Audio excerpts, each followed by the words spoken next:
You ask Tiger to solve. This deals with linear equations with one unknown. The final result is x equals -8. Let's solve it step by step. Simplify the expression. Simplify the arithmetic.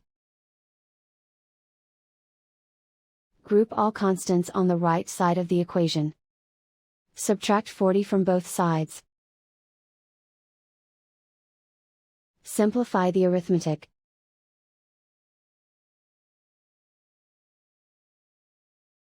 Isolate the x. Divide both sides by 5. Simplify the fraction. Find the greatest common factor of the numerator and denominator. Factor out and cancel the greatest common factor. And so the final result is x equals -8.